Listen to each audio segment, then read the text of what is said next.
సొంత ఇల్లు కట్టుకోవాలనే ఒక కోరిక పేద మధ్యతరగతి కుటుంబాలకు ఒక చెరగని కల. మరి అలా ఆ కలని మేము నెరవేరుస్తామంటూ స్వయంగా ప్రభుత్వమే సొంత ఇంటి నిర్మాణానికి 5 లక్షల రూపాయలను పథకాల రూపంలో ఇవ్వడం జరుగుతుంది. మరి అసలు ఆ 5 లక్షల రూపాయలు దాని పేరే ఇందిరమ్మ ఇల్లు. సో ఆ ఇందిరమ్మ ఇళ్లకు సంబంధించినటువంటి అర్హులు ఎవరు, అనర్హులు ఎవరు? అయితే దాన్ని ఈ మధ్య కాలంలో ఒక 3 విభాగాలుగా విభజించారని తెలుస్తుంది. అసలు ఏంటి అర్హులు ఎవరు, లేదంటే నిజంగా లిస్టులో వచ్చినటువంటి వాళ్ళ పేర్లు నిజంగా అనర్హులైతే వాళ్ళని తొలగిస్తారా, అర్హులైనటువంటి వాళ్ళని పేర్లలో చేరుస్తారా, ఆ లిస్టులో చేరుస్తారా? ఇది ఎన్ని విడతలుగా వస్తుందనేది తెలుసుకుందాం.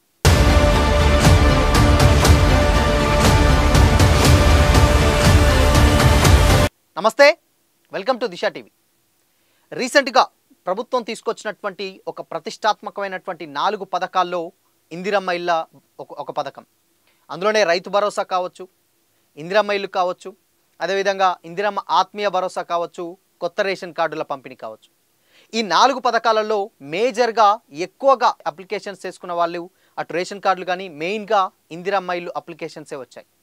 అయితే ఇందిరమ్మ ఇళ్ళ అప్లికేషన్స్ను చాలామంది కూడా కొంతమంది మాకు రాలేదు, లిస్టుల్లో మా పేరు లేదని కూడా గ్రామాలలో గొడవలు జరిగినటువంటి సందర్భాలు కూడా ఉన్నాయి. అందులో భాగంగానే గ్రామ సభలు పెట్టి రాష్ట్ర ప్రభుత్వం ఈ గ్రామ సభల్లో అర్హులు ఎవరు, అనర్హులు ఎవరో తీర్చి చెప్పాలి దీంట్లోనే అని చెప్పేసి గ్రామ సభలు అయితే నిర్వహించడం జరిగింది 26వ తారీఖు వరకు. సో అయితే ఆ 26వ తారీఖు వరకు జరిగినటువంటి గ్రామ సభల్లో కొంతమంది పేర్లు అనర్హులై కూడా లిస్టుల్లో ఉన్నాయి, అర్హులై లిస్టుల్లో లేవని కూడా పెద్ద ఎత్తున గొడవలు అయితే జరిగినాయి.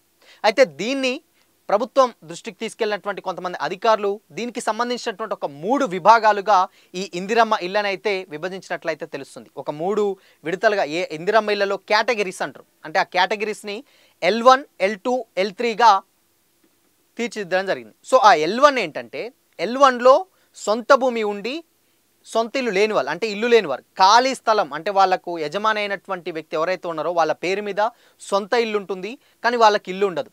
ఇక L2 వచ్చేసరికి అటు సొంత భూమి ఉండదు, సొంత ఇల్లు ఉండదు, అంటే భూమి ఉండదు, సేమ్ టైం ఇల్లు కూడా ఉండదు, వాళ్ళని L2గా కన్వర్ట్ చేయడం జరిగింది. ఇక L3 విషయానికి వచ్చినట్లయితే అద్దెలకు ఉండేవాళ్ళు, అంటే రెంట్ కిరాయికి ఉండేవాళ్ళు, అదేవిధంగా రేకులు ఇంటికప్పు ఉండేవాళ్ళు, అదేవిధంగా పెంకుటిల్లు వారు, అంటే ఈ 3 కేటగిరీస్ వాళ్ళని L3గా చేర్చడం జరిగింది. సో అయితే ఫస్ట్గా అంటే L1కి వచ్చేసి సొంత భూమి ఉండి ఇల్లు లేని వారు ఎవరైతే ఉన్నారో వాళ్లకు ఈ పథకం ఫస్ట్ విడుదల చేయని చెప్పేసి కూడా కొంతమంది అధికారులు అయితే సమాచారం అనమాట. అంటే ఫస్ట్ L1 వాళ్ళకు వస్తుంది, దాని తర్వాత L2, L3 కేటగిరీస్ వాళ్ళకి ఇవ్వడం అనేది జరుగుతుందని స్పష్టం చేయడం అయితే జరిగింది మొత్తంగా. సో అయితే ఈ ఇందిరమ్మ ఇళ్ళ ప్రాసెస్ కూడా ఇది కంప్లీట్గా ఇప్పుడు ఎవ్వరు ఎలాంటి పైరవీలు లేకుండా కానీ, లేకపోతే రాజకీయ నాయకులకు ఎవరన్నా తెలిసిన వాళ్ళ అధికారులకు కూడా లంచాలు ఇచ్చి పైరవీలు చేసుకొని వాళ్లకు ఇల్లు లబ్ధి పొందే అవకాశాలు ఉన్నారు కొంతమంది అనర్హులు.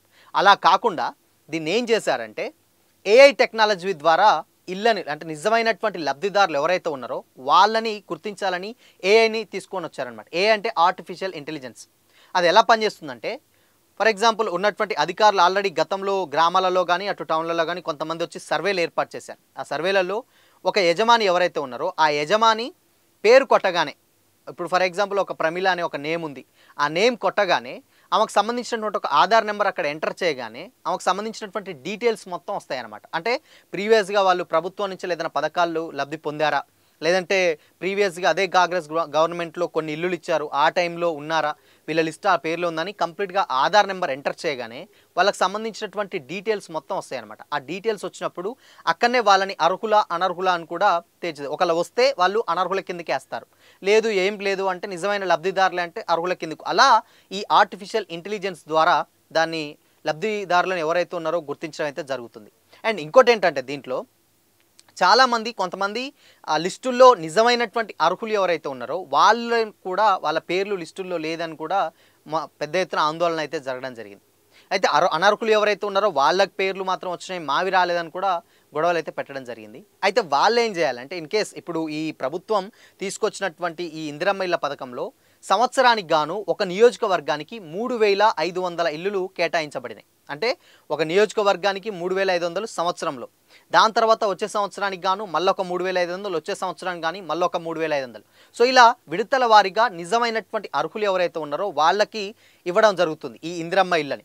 సో అయితే ఈ ముందుగా నిజమైనటు వారు అర్హులు ఎవరు అంటే ఇప్పుడు సొంత భూమి ఉండి ఇల్లు లేని వాళ్ళు అలా వాళ్ళని ఫిల్టర్ చేసుకుంటూ ఉంటారు. దాని తర్వాత ఒకవేళ నిజంగా అర్హులు అనుకోండి, ఇప్పుడు ఈ సంవత్సరం రాలేదు, దానికి ఏం చేస్తారంటే మళ్ళీ నెక్స్ట్ ఇయర్ అంటే వచ్చే సంవత్సరం గాను మళ్ళీ ఒక 3500 విడుదలవుతాయి. కాబట్టి అందులో ఈ ఏఐ ప్రతిసారి ఈ ఏఐ చూసుకుంటుంది అనమాట. ఏఐ అంటే మీకు తెలియదు, ఆన్లైన్ విధానం అనమాట.